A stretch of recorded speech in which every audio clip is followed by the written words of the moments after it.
বিসমিল্লাহির রহমানির রহিম। সম্মানিত মুসলমান খামারি ভাইদের প্রতি আসসালামু আলাইকুম।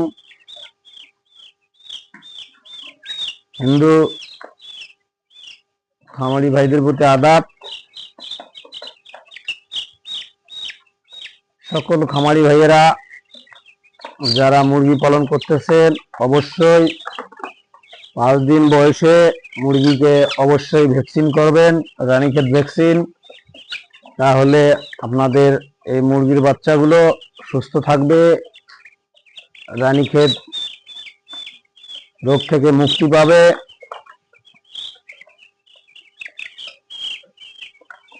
সকল খামারি সঠিকভাবে যত্ন নেব এবং মুরগির বাচ্চাগুলিকে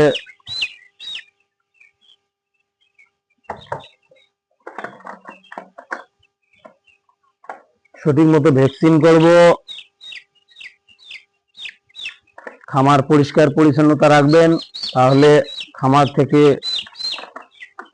রোগ জীবাণু খামারে কম হবে। অবশ্যই প্রথম রানীক্ষেত ভ্যাকসিন, পরে গাম্বুড়ো, পরে আবার রানীক্ষেত ভ্যাকসিন করবেন, তাহলে মুরগির বাচ্চাগুলো রোগ থেকে মুক্তি পাবেন। নিজের কাজ নিজে করবেন, নিজেই উদ্যোক্তা হবেন, নিজের কর্ম নিজে করবেন, তাহলে দেশ ও মানুষের উন্নয়ন হবে। আমরা যদি এভাবেই ভালোভাবে মুরগি চাষ করে লাভবান হতে পারি, তা থেকে আমাদের এই বেকারত্বের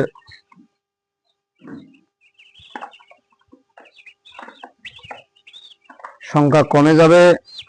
আমরা নিজেই স্বনির্ভর হব, নিজেই উদ্যোক্তা হব, দেশ ও জাতির কল্যাণে আসব, যাতে করে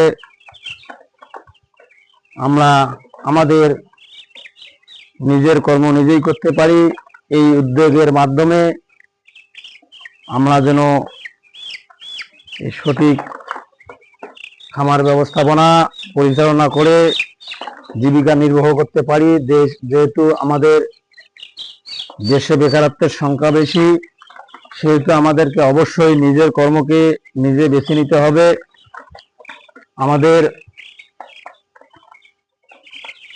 প্রতিটি উপজেলাতে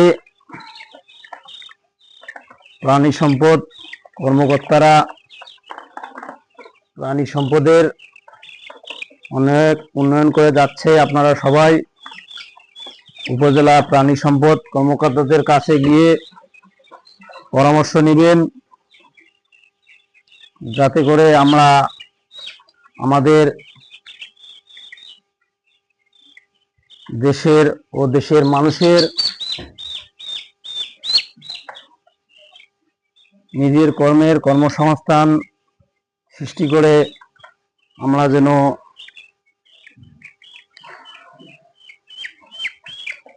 দেশ তথা দেশের অর্থনৈতিক উন্নয়নের দিকে এগিয়ে যেতে পারি। আল্লাহ তাআলা বলেছেন, তুমি তোমার প্রচেষ্টাকে চালিয়ে যাও, আমি সেই প্রচেষ্টার মাধ্যমে তোমার উপর রহমত বর্ষণ করব। সম্মানিত খামারিবৃন্দ, খামার পরিষ্কার পরিচ্ছন্নতা রাখবেন, লিটার শরীর মতো পরিবর্তন করবেন, খামারে সবসময় দেখাশোনা করবেন, তাহলে খামার ব্যবস্থাপনা সঠিকভাবে চালু করা সম্ভব হবে না। যদি আপনারা অবহেলা করেন, তাহলে খামার ব্যবস্থাপনা চালু করতে অক্ষম হবেন। অবশ্যই আপনাদেরকে নিজেই স্বনির্ভর হয়ে খামার ব্যবস্থাপনা সঠিক মতো চালু করলে আপনারা কখনো লসের পাল্লায় পড়বেন না। সঠিক যত্ন, ভালো মানের বাচ্চা, সুষম খাবার, এগুলি যদি আমরা সঠিক মতো নিতে পারি, তাহলে আমাদের খামার ব্যবস্থাপনা সঠিকভাবে চালু হবে এবং খামার ব্যবস্থাপনা থেকে আমরা অনেক লাভবান হব। বেকারত্বের সংখ্যা অনেক কমে যাবে। আমরা স্বনির্ভর হব, দেশ ও জাতি স্বনির্ভর হবে। দেশের মানুষের মাংসের চাহিদা আমরা এভাবেই খামার ব্যবস্থাপনা পরিচালনা করলে ইনশাআল্লাহ মাংসের চাহিদা পূরণ করতে পারবো। সবাই আমরা এই স্বনির্ভর হয়ে খামার ব্যবস্থাপনা চালু করে দেশের উন্নয়ন করব।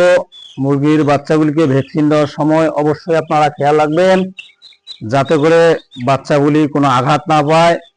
অবশ্যই সতর্কতা অবলম্বন করবেন এবং প্রতিটি বাচ্চার চোখে যেন এই ভ্যাকসিনগুলি দেওয়া হয়। প্রতিটি বাচ্চার চোখে যেন ভ্যাকসিন পড়ে, তাহলে আপনারা এই রানীক্ষেত রোগ থেকে মুক্তি পাবেন। এরপরে বাচ্চাগুলিকে রানীক্ষেতের পর গাম্বুরো ভ্যাকসিন করবেন, তাহলে গাম্বুরো রোগ থেকে মুক্তি পাবেন। আসলে 30-32 দিনে এই ব্রয়লার মুরগি চাষ করলে এ থেকে অনেকটা লাভবান হওয়া যায় যদি আমরা সঠিক যত্ন নেই, সঠিকভাবে পরিচর্যা করি, সুষম খাবার খাওয়াই, তাহলে এ থেকে আমরা অনেক লাভবান হব।